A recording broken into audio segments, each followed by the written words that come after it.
This is Pulse of Africa, the face of Ethiopia, the voice of Africa.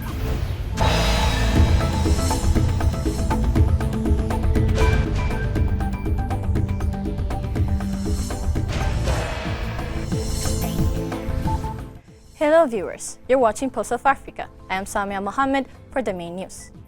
First, our top stories for today.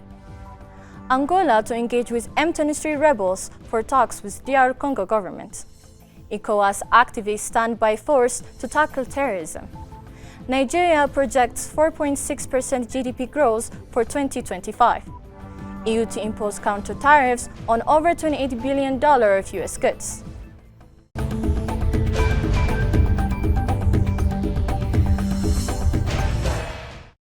Now, the news in detail. Angola's presidency said on Tuesday it will contact the M23 rebels to facilitate direct negotiations with the Democratic Republic of the Congo government to pursue peace in eastern DRC. The announcement followed a meeting in Luanda between Angolan President João Lourenço and the DRC President Félix Tshisekedi. Tina Salama, spokesperson for the DRC president, said on social media that the DRC is awaiting the implementation of Angola's mediation initiative. Additionally, the Southern African Development Community announced that it will hold an extraordinary summit of heads of state and government on Thursday to discuss the security situation in the DRC. Tanzanian health authorities on Monday confirmed 2 cases of Mpox, previously known as monkeypox, a viral disease caused by an orthopox virus called monkeypox virus. Ministry of Health Jenista Mahagama made the announcement following the isolation of 2 individuals suspected of having contracted the viral disease.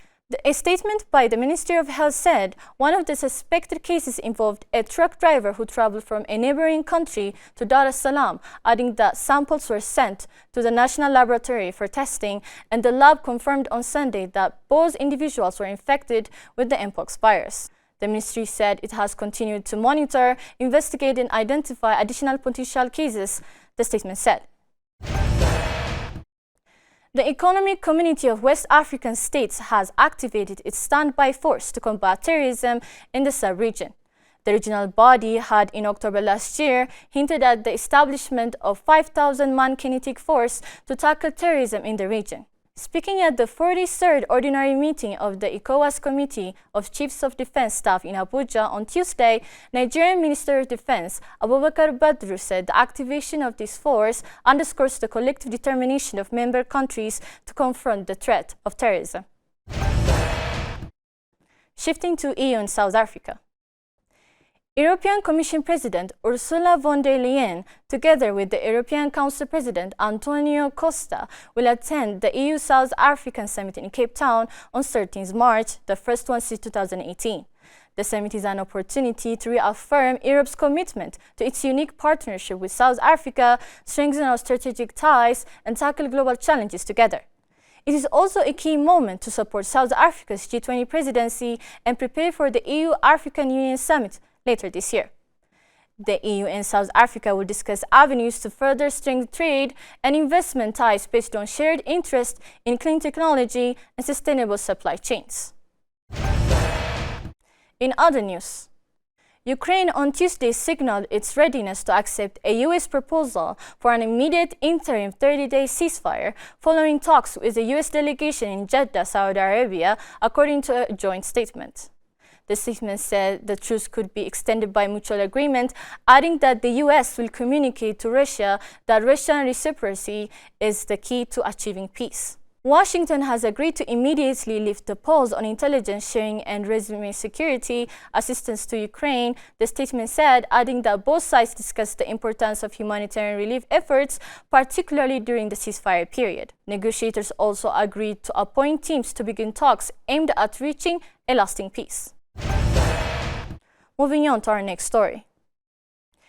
The United Nations welcomed an agreement reached by the Syrian interim government and the Kurdish-led forces after the violent escalation in the country's coastal region last week, a UN spokesperson said on Tuesday.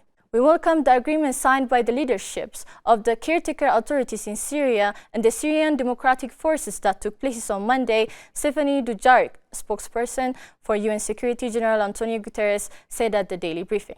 Geir Pedersen, UN Special Envoy for Syria, expressed his hope in a statement that the agreement can support and feed into a broader, credible and inclusive political transition process in line with the key principles of Security Council Resolution 2254, which leads to a new constitution and free and fair elections.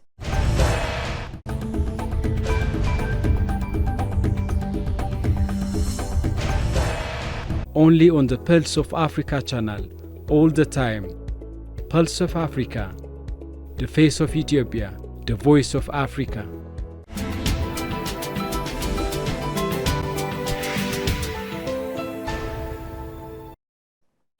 Turning to business news. The Nigerian government on Tuesday expressed optimism that the country's economy would expand by at least 4.6% in 2025, up from 3.19% in 2024. Unveiling a comprehensive economic plan for sustainable development in the capital of Abuja, Minister of Finance and Coordinating Minister of the Economy, Wael Eden, said macroeconomic stability remains a priority. The National Bureau of Statistics earlier reported that the gross domestic product expanded by 3.84% year-on-year in the fourth quarter of 2024, up from 3.46% in the previous quarter. The government has projected a GDP growth of 4.6% for 2025, with a long-term ambition of 7% annually, a crucial target for poverty reduction and sustainable development, Eden noted. Finally, the European Union will impose counter tariffs on 26 billion euros worth of US goods from next month in response to US tariffs on steel and aluminum, the European Commission said in a statement on Wednesday. The Commission said it will end the current suspension of tariffs on US products on April 1 and will also put forward a new package of countermeasures on US goods by mid-April. This matches the economic scope of the US tariffs. Our countermeasures will be introduced in 2 steps, starting with 1 April and fully in place as of 13 April, Ursula von der Leyen, President of the European Commission, said in a statement. Before concluding, let us provide you with the latest updates on global commodities prices.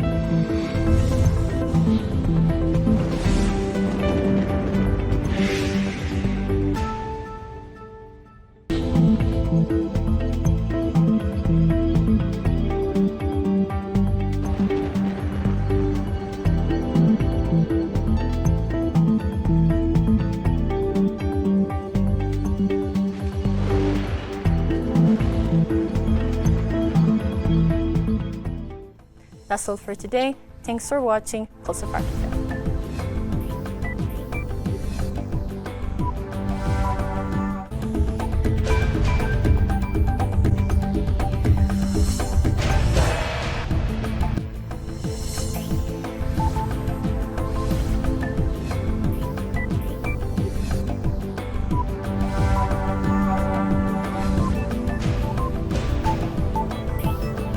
This is Pulse of Africa, the face of Ethiopia, the voice of Africa.